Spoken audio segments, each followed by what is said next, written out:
Okay, complex fractions.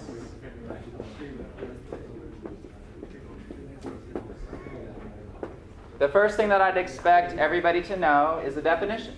Can anybody tell me what a complex fraction is? Well, yeah, complex is kind of difficult, so in a sense it is a difficult fraction. But what makes something a complex fraction?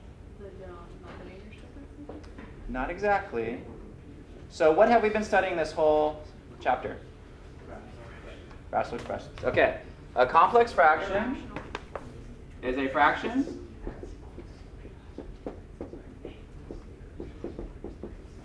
with rational expressions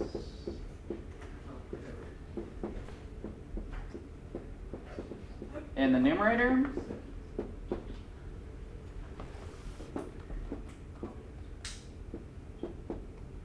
denominator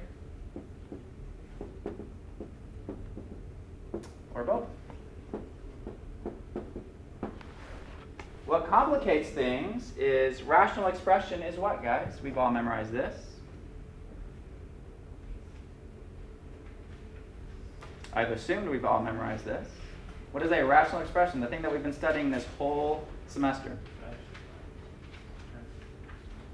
A fraction of polynomials. Okay? So this is saying a fraction with fractions, because a rational expression is already a fraction. All right? So these things look pretty ugly, in fact. Here's an example. 1 over 4 plus 1 over 6 divided by 2 over 3 minus 1 over 2. This is a complex fraction. Okay?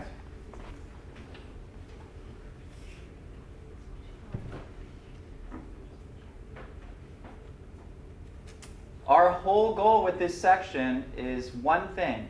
Simplify this. Okay? Now, I'm going to give you two different roadmaps to try to simplify these things, but your main goal is the same always. There's one major goal. Okay?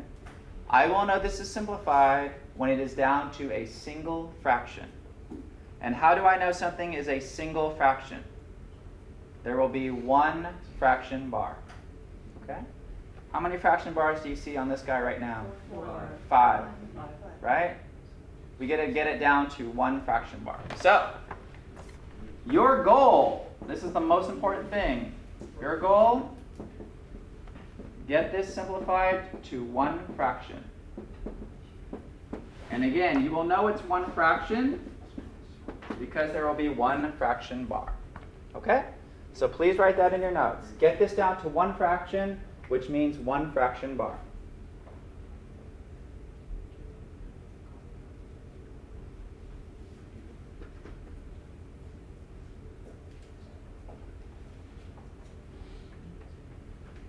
Before I do this problem, how did you do something like this? 2/3 divided by 5/8. What is our rule for this? Flip it, change it to multiplication. So when I get here, this becomes 2/3 times 8 over 5, right? And if there's anything I can simplify, I would. In this case, we're going to get, doesn't look like it simplifies, so 16 over 15. That thing that I've circled, is that one fraction? Yes. Yes. Is it simplified? Yes. Yes, as long as you factored it and reduced it as much as possible. Okay? So we already know how to handle this.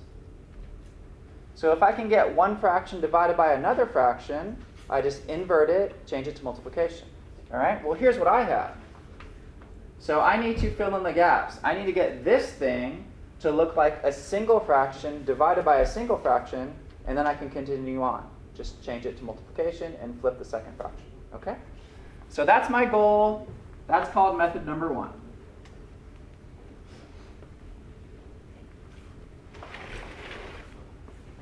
Okay, so let's do this. I'm going to look at just the numerator and look at just the denominators in this overall numerator. I have 4 and 6. What would my least common multiple be with 4 and 6? 12. Okay?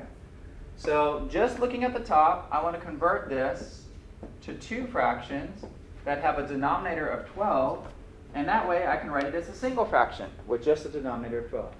So I'm kind of looking ahead at what I'm trying to accomplish. All right, now let's be careful here. So going from 4 to 12, I've multiplied by a 3. So I need to multiply this 1 by 3. So you'll get 3 over 12. Okay? Going from 6 to 12, I've multiplied by a number 2. So I need to multiply this 1 by 2. That gives me this, 3 over 12 plus 2 over 12. At this point, when I have the same denominator, I can combine that. 3 plus 2 is 5, so you get 5 over 12. Okay? I don't know why I made this denominator so big, but 5 over 12. That's it. Similarly, I'm going to attack the denominator the same way. I'm going to look at this number here, 3, this number here, 2. What's my LCM? 6. Great. Rewrite both of these to have a denominator of 6. Watch out, there's a minus sign there, not a plus. 3 times what will give me 6? 2. So 2 times 2 is 4. 2 times what will give me 6? 3. So 1 times 3 is 3. And then we get 4 minus 3, which is 1. Okay, at that point, we're back a couple of sections. Now you just have a fraction divided by a fraction. So you flip the bottom one, change it to multiplication, reduce as much as possible, and that's your answer. Okay? So right now, I'm just going to rewrite this as 5 over 12 times 6 over 1. Can I reduce anything? 6 goes into 12 2 times. So I get 5 over 2. And how do I know I'm finished with this problem? Single fraction, and it's reduced as much as possible. Okay? Now. Yeah, can you go over that bottom one more time? I was right. This bottom one, how you did 2/3 minus 1/2. Right above it. Yes. Yes. Yeah. So I'm looking at 3 times 2 is 6. My least common multiple is 6. So going from here to here, I had to multiply by a 2 to get 3 to 6. So I need to multiply 2 by 2, and that's where that 4 came from. Okay? Going from this number to this number, I've had to multiply by 3 to get 6. So I need to multiply this 1 by 3 to get 3. Okay. Yes? In cases like this, wouldn't it, if you can find it easier, I just took the LCM of 4, 6, 3, and 2. Right, and that's method 2, which I'll show in a few minutes. Okay? So I want to make sure everybody understands this before we do that second one. Especially, it's a lot easier with numbers, and then when I start throwing variables and terms, it gets a lot more difficult. Okay.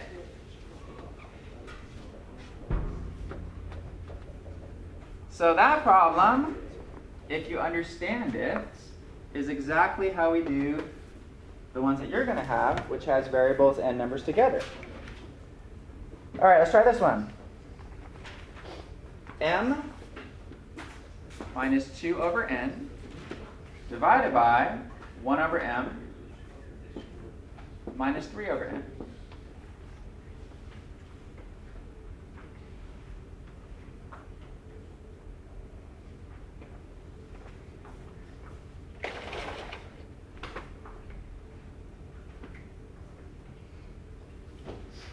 Okay. I want you to do this problem exactly like we did the last problem. So I need to get the numerator to a single fraction, get the denominator to a single fraction, then you can invert and multiply. All right? The first thing to notice is there's no denominator here, so I can put in a denominator of 1. So I'm just looking at the numerator right now. I have a 1 and an n. What is my LCM with 1 and n? Just n, right? Okay, so go ahead, finish that off. The second one's not going to change at all because it's already written over n, but the first one is going to change. 1 times what gives me n? N. So m times n will be mn. You don't want to reduce at this point because you want to write it as a single fraction. Okay, so avoid the temptation to try to reduce right here. Get it as a single fraction first. So mn minus 2 over n. I'm done with the numerator because I have it down to a single fraction.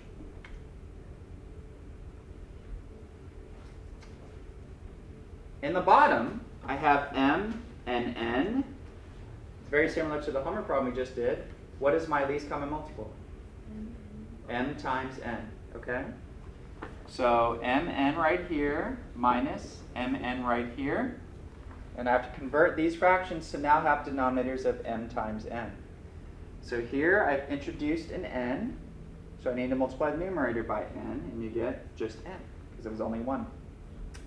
Here I've multiplied by m to get this, so I need to multiply 3 by m, and you get 3m. Bring this over here, we have n minus 3m over mn. Okay? Now I need you guys to all see we have a single fraction divided by a single fraction. And that's from a few sections ago. Now you're going to flip the bottom one and change it to multiplication. Okay? So your next step should look like this. mn minus 2 over n times mn over n minus 3n. And now my job is to factor each of these as much as possible and then see if I can reduce. mn minus 2, there's no GCF there, so I'm just going to put parentheses around that. n minus 3m on the bottom right, same thing, there's no GCF, so I'm just going to put parentheses around that as a reminder that I cannot reduce that unless it's the whole set of parentheses. What about m times n and n? Can I reduce anything there? Yeah, it's multiplied, so the n's can go away. And that's it. So my final answer is m times mn minus 2, all divided by n minus 3m. Okay? Single fraction, because there's one fraction bar, and everything is reduced as much as possible. Okay? How did that one go, okay? All right, let me give you a harder one. See how that goes.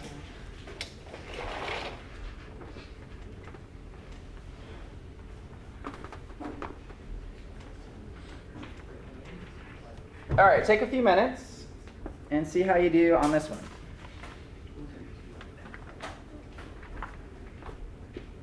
X plus 2 over x squared minus 9 divided by x over x plus 3 plus 4 over x minus 3. Okay, go ahead, take a few minutes, help each other out, see if you can get that one done.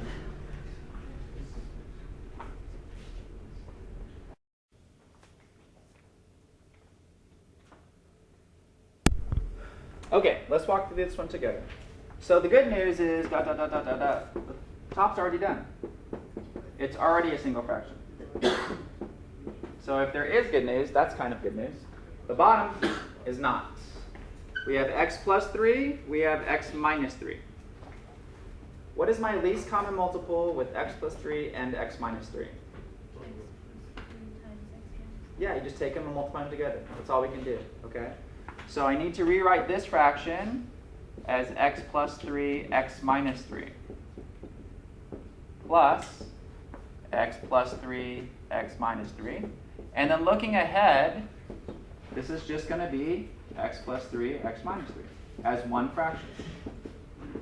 Okay, that's my little roadmap of what I have coming ahead of me. X times x minus 3 for the first one. Yes. Going from this fraction to this fraction, the only thing that has happened is you're multiplying by this x minus 3, okay? So I need to multiply this x times x minus 3. And I'm going to go ahead and do that in 2 steps, right? So that's what's happening, and let's go ahead and distribute that as we go. What is x times x minus 3? X squared plus 3x. Minus 3x. Oh, minus 2x. Okay?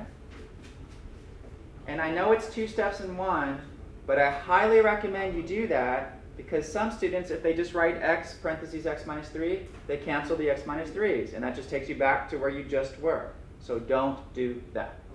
Okay? Times the second one. All right, look at this fraction to this fraction. The only thing that has happened is you've multiplied by x plus 3. So I need to multiply this 4 parentheses x plus 3. So you'll get 4x plus 12. Very good. Okay? Now, add and subtract terms. You have x squared minus 3x plus 4x plus 12. Is there anything that can be combined?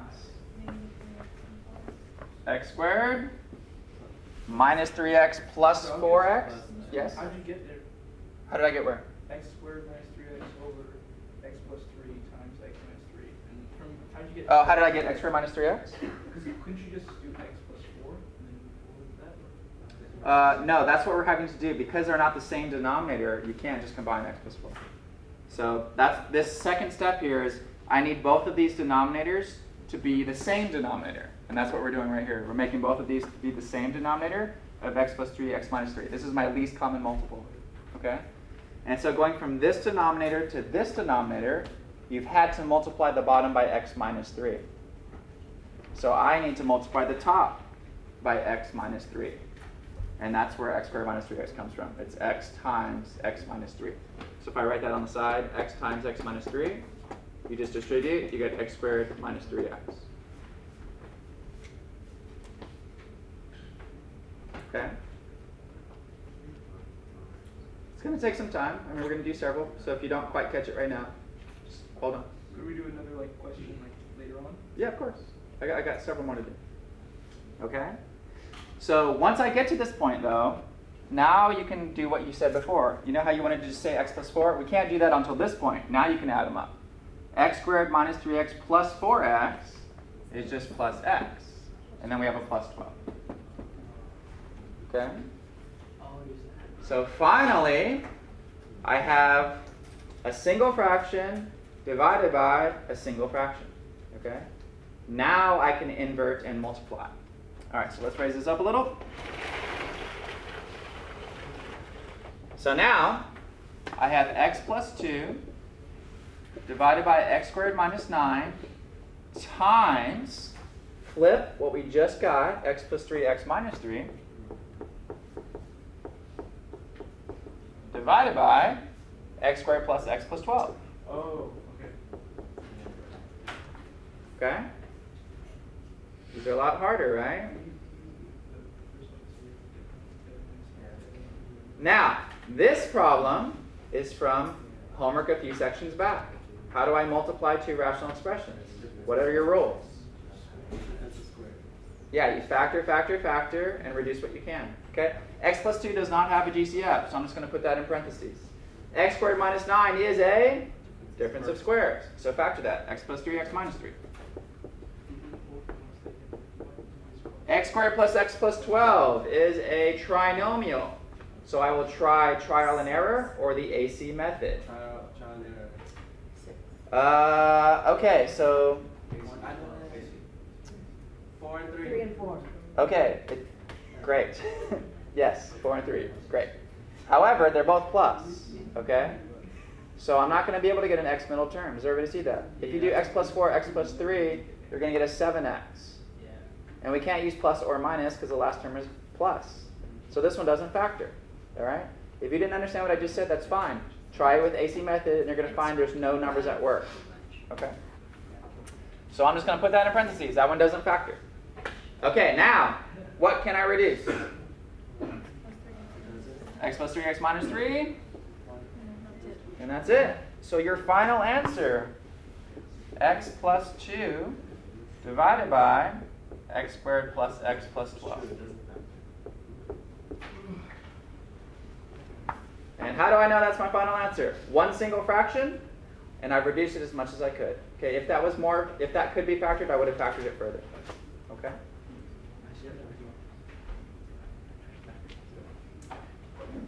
Okay. There are two methods for simplifying a complex fraction. This is called method 1, all right? Where you just take the top, get it to a single fraction, take the bottom, get it to a single fraction, and at the very end you have fraction divided by fraction, so you invert and multiply, okay? Method 2 is a little bit more difficult to understand, but it's quicker to the answer, okay? So, let's take a look at method 2. It's basically 2 steps.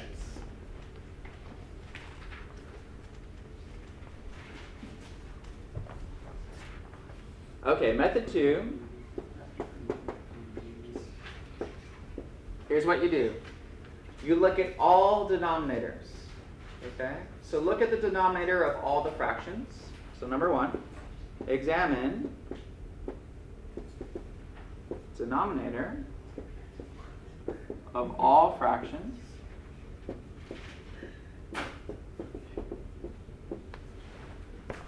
and get the LCM of all of them. Okay? Step 2. Multiply top and bottom of the overall fraction by the LCM. Okay? Once you've done that, you'll distribute and reduce, and you should be down to a single fraction, and then you just need to simplify and reduce. Okay? That's it.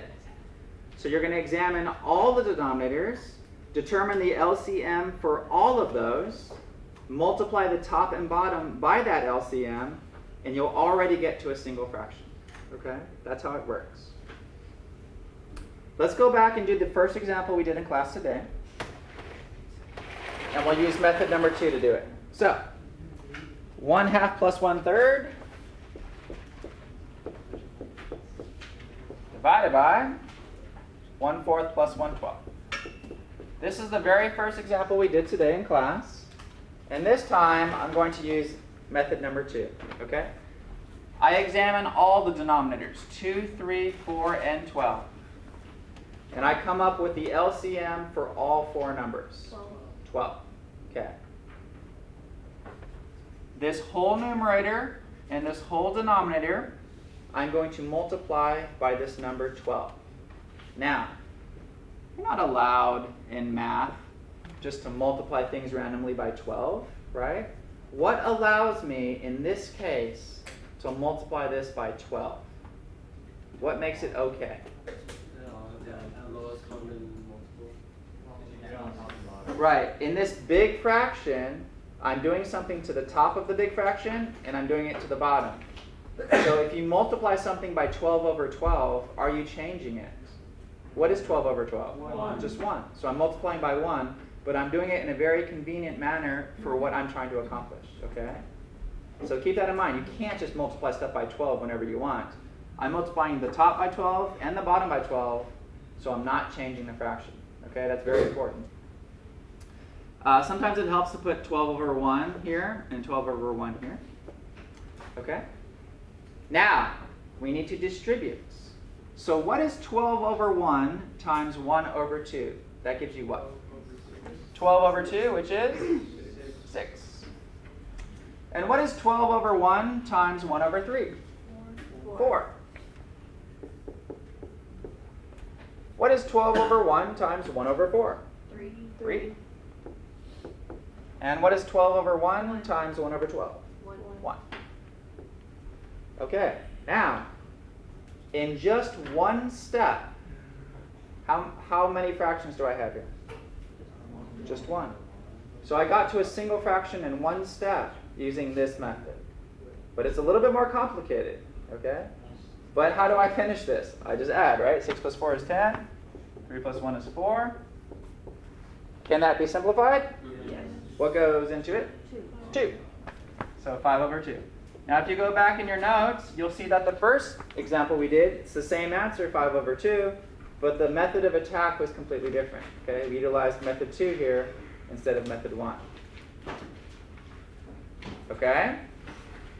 You look at all the denominators, you come up with the LCM, you multiply the top and bottom of the overall bigger fraction by that LCM. It'll get you to one fraction quicker, but it's a little bit more complicated to understand. Okay? All right, let's try it with some of the nastier looking ones.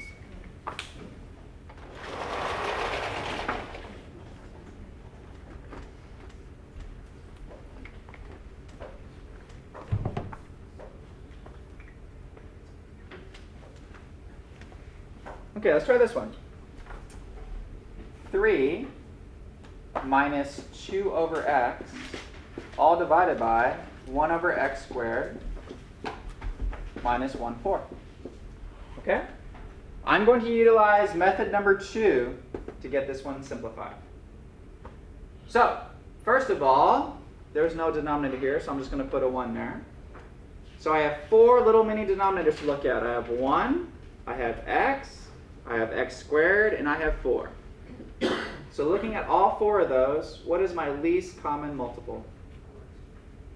4x 4x squared. Yeah. 4x squared is a number that all 4 of those numbers can go into. Okay? So I have to determine that correctly first. 4x squared. Then I'm going to take the top and bottom, and I'm going to multiply by 4x squared. Okay? And if you want it, if it's helpful, you can put it over 1. That's totally fine. Now I'm going to distribute this times this, minus this times this times this, minus this times this. Okay? And as I simplify, I'm going to reduce. So right here, what is 4x squared times over 1 times 3 over 1? What do you get? 12x squared. What is 4x squared times 2 over x? 8x squared over x, No. 8x. which is just 8x, right? Yeah. Everybody see that? Yeah. So the x squared and the x, one of the x is reduced. Yes? So you're not changing the denominators to 4x squared? No. That's method 1. Okay. Method 2 is I'm multiplying to get rid of denominators. Okay. Down here, 4x squared times 1 over x squared, what are you left with? 4. Just 4 minus 4x squared times 1 over 4? Question? Wait, how'd you get that 8x? Okay, no, that's totally, it's a great question. We have 4x squared times 2, which is what? 8x squared. Right, divided by x. Oh. Right, so one of the x's reduced out. Okay. Okay?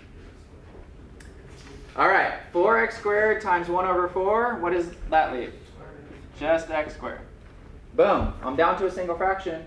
Is that completely simplified though? No, you got a factor, okay? So in the numerator, there's a GCF of not just x, but also 4x. In the denominator, that is a difference of squares, right? So you have to recognize all that still and get this thing factored, okay? So go ahead, factor. So we'll pull a 4x out of the top, and we'll get x minus 2. And the bottom, we get, oops, not x minus 2, 3x minus 2. That's weird. It's not really going to factor then. Huh? But anyway, 2 minus x, 2 plus x.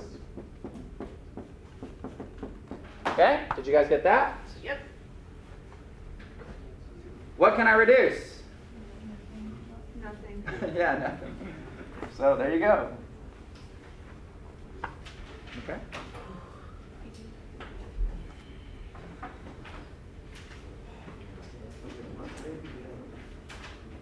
Method number 1 is easier to understand. If you're happy with method 1, utilize method 1. It's completely fine. Method number 2 is a little bit more difficult to understand, but it's a little quicker to get to the answer. So if you're good at that, do that. Okay? You guys can use either one, whatever works for you. It's totally fine. All right? Now, there's one little trick on the last couple of homework problems.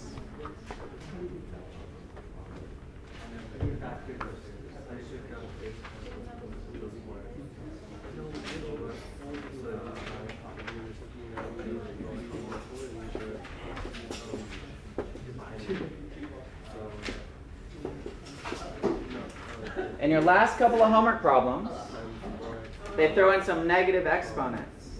Okay? Now, remember what I said before? Oh, there's just a single fraction there. I'm done.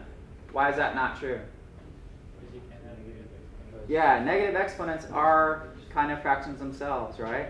What is a to the negative 2? What is that? 1 over a squared, okay? So these are kind of tricky. The first thing is to write it correctly. A to the negative 2, that is 1 over a squared. Okay? b to the negative 2 is 1 over b squared. A to the negative 1 times b is 1 over a times b, or b over a. Okay, so this is really the problem. So make sure you understand our negative exponents. You need to rewrite. Yes? So they wouldn't all be in one bar, the 1a squared plus 1b squared? No, because of the plus sign in between them. Oh. Yep. Okay? All right. How do I simplify this complex fraction? What method do you want to do? 1 or 2? It doesn't matter. 2. Great. We'll do 2. So how many fractions do I have? I have a squared, b squared, and a for my denominators. What is my least common multiple with those three numbers? A squared times b squared. Great. I'm going to take the entire numerator and multiply it by a squared b squared. Take the entire denominator, multiply it by a squared b squared. This is going to allow me to get to a single fraction in just one step, but it's kind of complicated as to what's happening here, right? So I'm going to multiply, put these over 1 just to help you look at it. This times this, and this times this. You have to distribute, okay? So be careful. A squared b squared times 1 divided by a squared, what is left? Just b squared. A squared b squared times 1 divided by b squared, what is left? Plus a squared. Great. Down here, a squared b squared times b divided by a. A, b cubes. Okay? We got a single fraction. Now I just need to make sure it's simplified. Is it simplified? Can I cancel anything? Is b squared plus a squared anything that we recognize? Oh, factor difference group. No, it's not. How did you get AB cubed? Great question. How did I get ab cubed? I have a squared b divided by a. B squared times b is b to the third. I have 2 a's in the top, 1 a in the bottom. What does that leave? 1 a in the top. Can you factor out a BA from the top? No. No, you can't take it out. You could if BA went into both of these, but it doesn't. Right? BA doesn't go into B squared because there's no A. Yes? Wait, is that the final answer? This is the final answer right here. Okay? Method 1 or method 2, whatever you're better at. Get it down to a single fraction.